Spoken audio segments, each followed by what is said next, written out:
मित्रों, नमस्कार। आप सुन रहे हैं Friday post, a study by Sahayam. विषय: ईश्वर की वंशावलियों के भिन्नताएं। आज का शीर्षक प्रस्तुत करता है। पवित्र बाइबल में प्रभु यीशु मसीह की वंशावली संत मत्ती और संत लूका नामक दो प्रचारकों द्वारा प्रस्तुत की गई हैं। संत मत्ती ईस्वी प्रथम सदी के यहूदी पृष्ठभूमि का मसीही और यीशु के 12 शिष्यों में एक था। पहले वो टैक्स कलेक्टर था, मतलब पढ़ा लिखा आदमी था। वो एक धनी और प्रभावशाली व्यक्ति भी था। वह रोमी फलस्तीन के जिला गलील के कफरनहूम नगर का मूल निवासी था। यीशु के गृह नगर नासरत से 30 किलोमीटर दूर पूर्वोत्तर में स्थित वो नगर यीशु और उसकी मौसी सलोमी का द्वितीय घर था, जिसे मरकुस दूसरा अध्याय पहला वचन और मत्ती 9वें अध्याय के पहला वचन को पढ़ने से आप मालूम कर सकते हैं।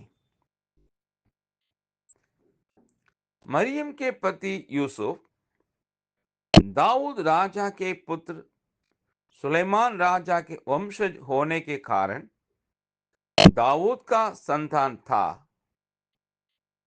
इसे मत्ती पहला अध्याय के 6वें से लेकर के 16वें तक के वचनों को पढ़ करके और 20वें वचन को भी पढ़ करके आप जान सकते हैं। और मसीह यीशु मरियम का पहिलौठा जैविक पुत्र था, जिसे मत्ती पहला अध्याय का 16वें वचन और 18वें से लेकर के 25वें वचन, साथ ही लूका दूसरा अध्याय का 4 से लेकर 7वें वचन तक पढ़ करके आप समझ सकते हैं।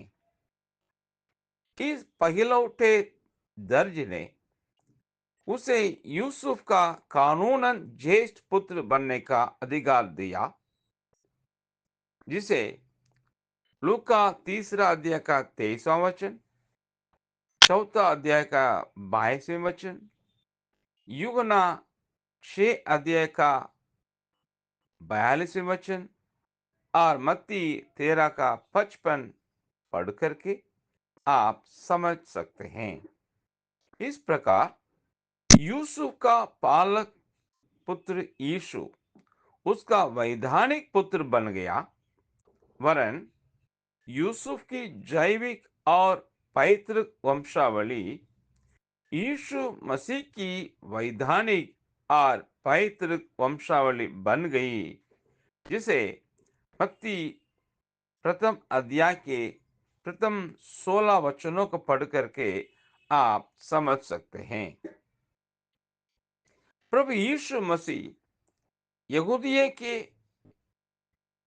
प्रतिज्ञात तथा भविष्यवाणी किए गए मसीहा और मानव जाति का अकेला मुक्तिदाता है।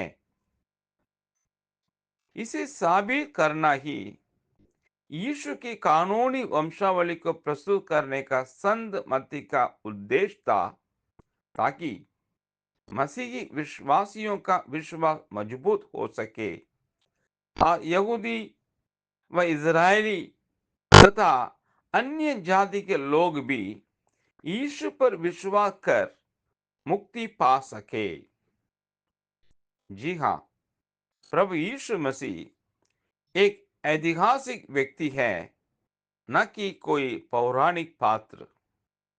यही वजह हम क्रिश्चियन लोग मसीह यीशु में ही विश्वास करते हैं।